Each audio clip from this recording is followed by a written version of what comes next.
Man, holy moly. I look greasy, like I'm sweating, but it's actually like all these skincare antioxidant products and moisturizer that I put on my face, but I am holy heck sunburnt.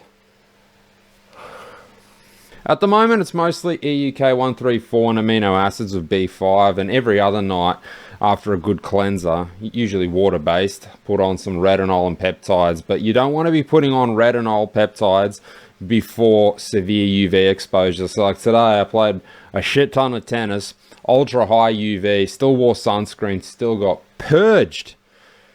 And you don't want to have retinol interchangeable vitamin A in your system, on your skin, before ultraviolet light exposure.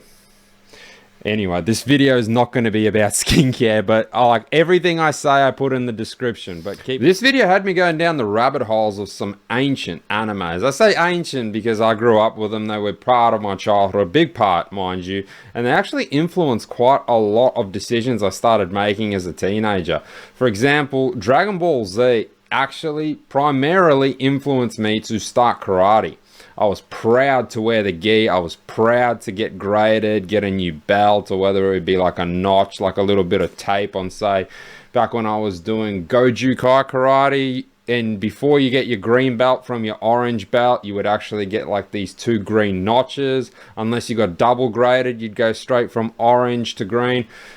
Irrespective of that, it actually influenced me to take up karate. And it's funny how that tied in to me then wanting to go into mixed martial arts. And I really had a huge passion growing up for wrestling, boxing, jiu-jitsu as well. And then I got inspired to go down those rabbit holes and follow the teachings of Eddie Bravo and the whole 10th planet system.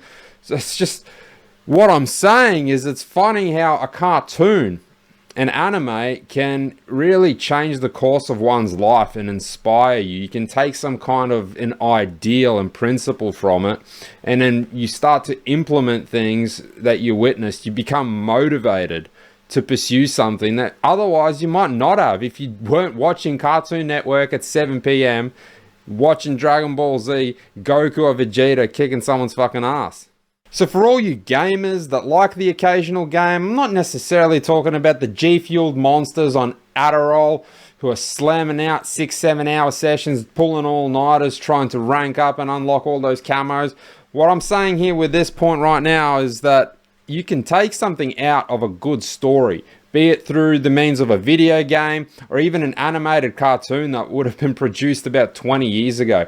Now, I had a look at a few really iconic moments. For guys that are around my age, you probably grew up with Dragon Ball Z. So this particular episode was probably the biggest take-home message of honor, putting your pride aside, being a man and taking accountability, being committed and fighting for someone other than yourself.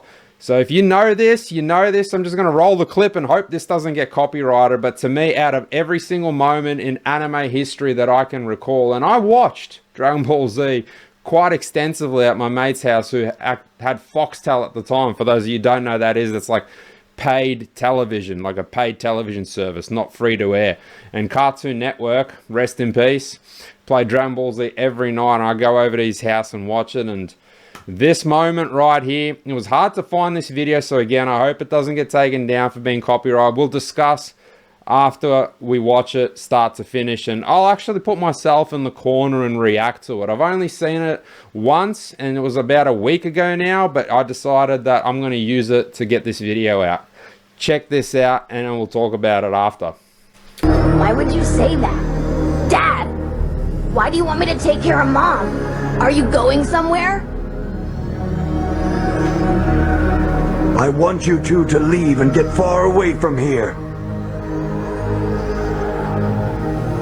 As for Boo, I'll fight him alone. Don't do that! Goten's right. We'll fight with you. You don't want to get killed, do you? You've got to let us help you, Dad. Are you in? Yeah. See? We're with you. The naivety of children. Yeah, it's pretty funny to see. It's like they're brave, but they don't even really know the force they're up against. For context, for those of you who haven't seen this episode, don't know Dragon Ball Z, they're basically fighting the strongest being at the time in the universe. And the kids are like, yeah, we're going to help. Yeah, we can do it. We'll beat them. Let us help. We'll join in. Even though the threat is so high that no one on Earth can essentially defeat it. Stop it. It's too dangerous for you two. I will finish this by myself. Come on! It'll be easier to beat him with me and Trunks. We'll gang up on him. He won't know what hit him. Yeah, we're tough. We could even beat that big blob without your help, right, Trunks? You bet. Might do better than you did. Oh. Uh-oh. Trunks, you are my only son, and yet I haven't held you once since you were a baby, have I?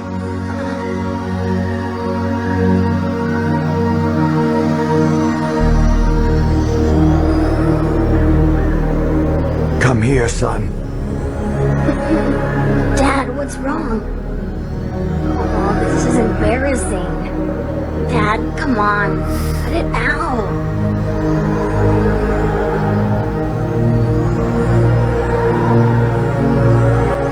Yeah, so again, for those of you who don't know, that's Vegeta.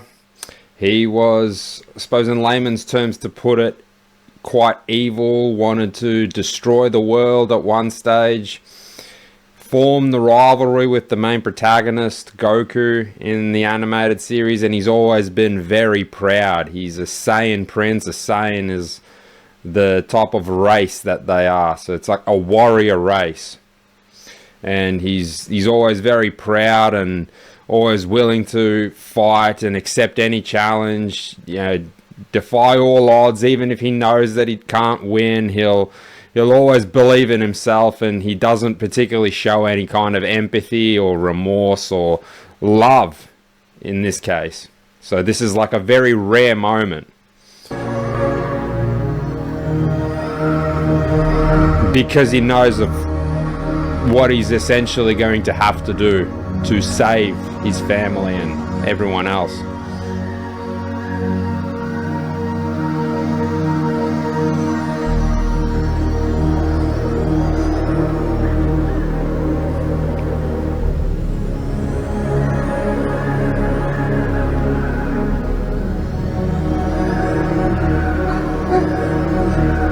Trunks, there's something you must know. You've made me proud, my son.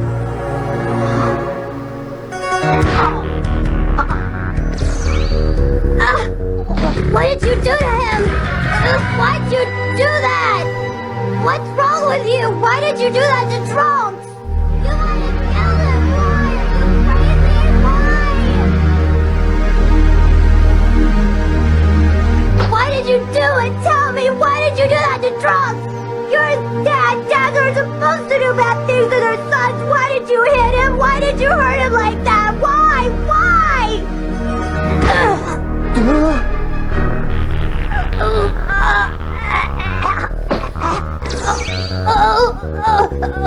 So the gold hair, by the way, is their ascended form, their higher being transformation, Super Saiyan. And when the hair went black, they went back to their base form. Vegeta, I think I understand.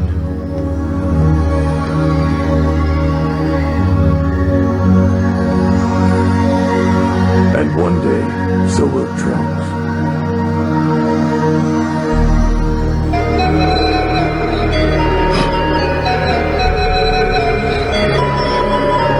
It's a bit comedic what this guy looks like, but at the moment he's the strongest in the universe. Me, big man! Which guy hit who? Take the two boys as far away from here as possible. Go now, of course.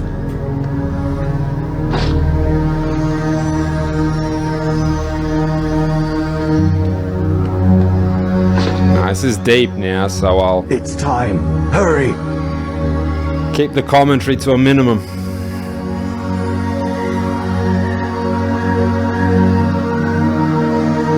You'll die. You know that.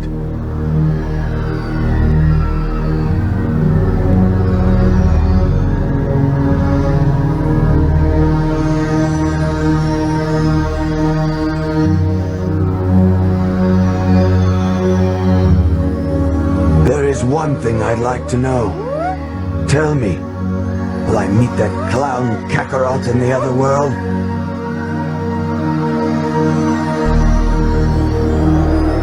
I'm not going to lie to you, Vegeta, although the answer may be difficult for you to hear.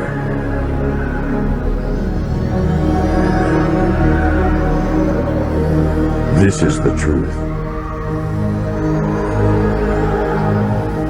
Goku devoted his life to protecting the lives of others. Because of his selflessness, when he died, he was allowed to keep his body and travel to King Kai's planet.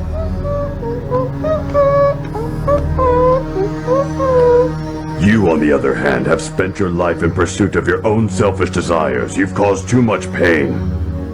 When you die, you will not receive the same reward. Oh well, so be it.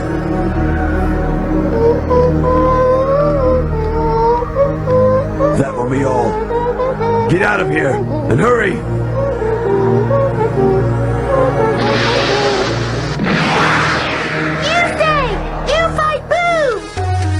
Yes, that's right! Huh? Your fight is with me!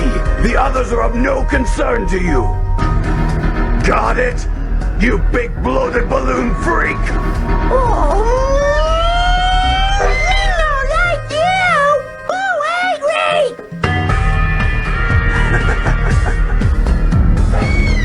So he knows the price he's gonna have to pay. And he knows there's no afterlife waiting for him.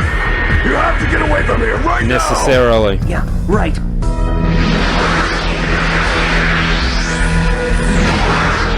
Me make you hurt bad!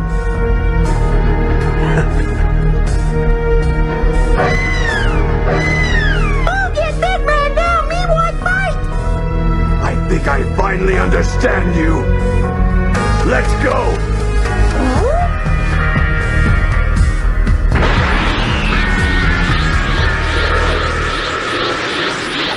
Classic.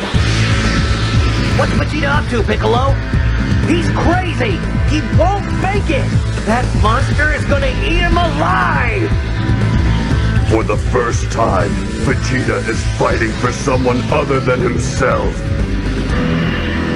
Controlling his own fate.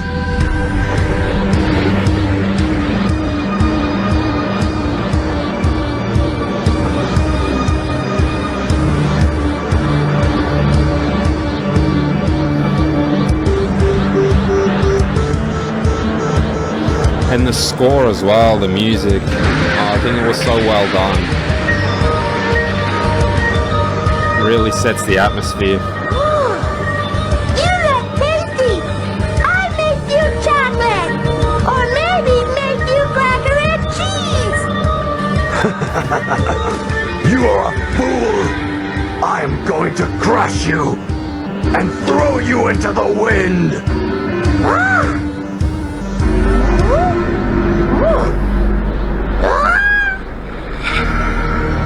Trunks, Bulma, I do this for you. And yes, even for you, Kakarot.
can't let him do this! Piccolo, wait!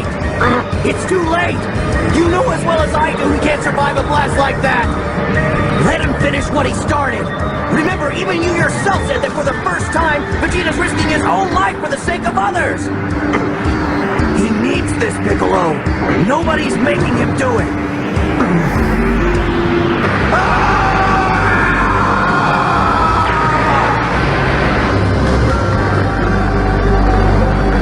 Piccolo and Vegeta used to hate one another.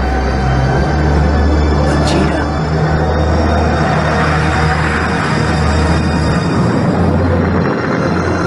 And even he tried to stop him.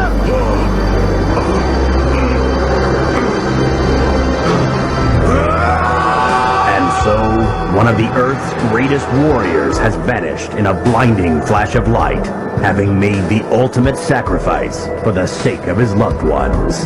His name was Vegeta, a proud Saiyan prince. There you have it.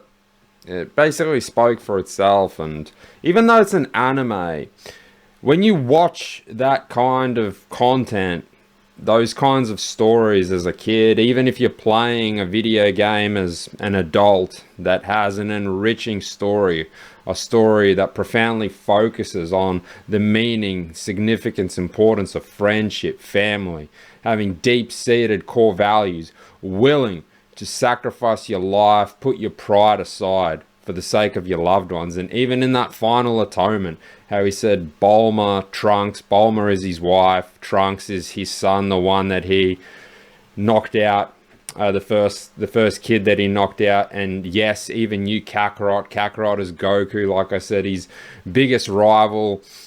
When they initially met, he came to basically destroy Earth and had this huge fight with Kakarot, and eventually he turned around his own persona. He still had that persistent rivalry with Kakarot, aka Goku, but that was really one of the first times where even one of the quotes in that scene was, for the first time in his life, Vegeta is fighting for someone other than himself. He's controlling his own fate because he's always been so egocentric to just try to be the best, the next best thing. He was always competing with Goku. He always wanted to find the next hardest challenge and overcome it. And this time he put his pride aside, and he knew that the only chance he had to win this fight, to protect the ones he loves, to protect his family, Earth in its entirety. Earth that, mind you, like I said, that he wanted to destroy at one stage and couldn't give a shit about.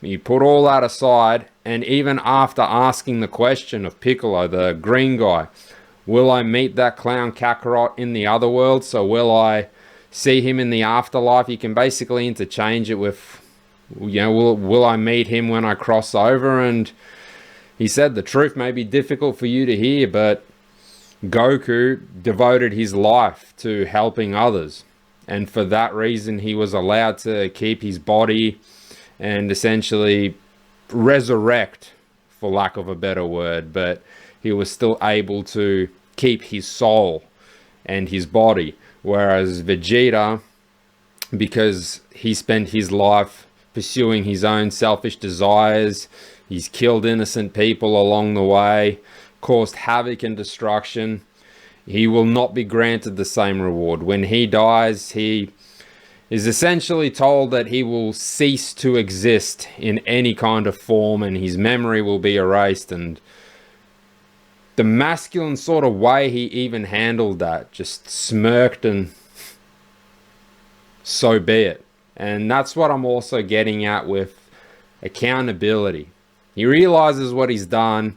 He knows that he's done things that he's regretful and repentful for, perhaps things that he wishes he never did do, but that will be the outcome. That is going to be my destiny, and I have to do what I have to do, and even if that thing is paying the ultimate price for the sake of others, that others may live. Really core fundamentals that quite a lot of men honor and respect. protecting and holding dear everything that's important. Things that have really gone out the window. And I'm not up to date on modern day anime and the kind of shows and slop people consume nowadays. But even though that's a cartoon and animation, and you watch it as a young man growing up, and you can really take something out of it. It can instill some really deep-seated values about, you know, what it means to be a man of your word, a man that is willing to fight, to risk his own life and safety, put himself in harm's way for the sake of others. And it's about putting ego and pride aside. This isn't the type of video to criticize and again try and uphold myself and compare myself to, say, someone of a lower standard. This is the type of video, and all my videos are to really encourage men, whether it's through fun interactive sort of means like showing cartoons, or the more serious types of videos I've done in the past, is to encourage you to take a look in the mirror and to think about what aspects of your life do you want to change to become the ultimate version of yourself, to be the ultimate type of man that you can be. I'm not talking about genetics and the kind of height that you're capable of achieving or the kind of complexion you're going to have. Some of us are just genetically more aesthetic than others. Some of us are going to be predisposed to balding before we even turn 30. But I'm talking about things that you can implement in your life, change about your character, that solidify you more as a man. When you take responsibility, when you swear to do something, when you make a promise to someone, when you say that you're going to be at a certain place at a certain time, you actually show up and be there. If you're going to cancel, you give people notice, you justify your reasons, you don't flake, you can be dependable and reliable. You're a man of your word. Your word is your bond. You're honorable through your actions.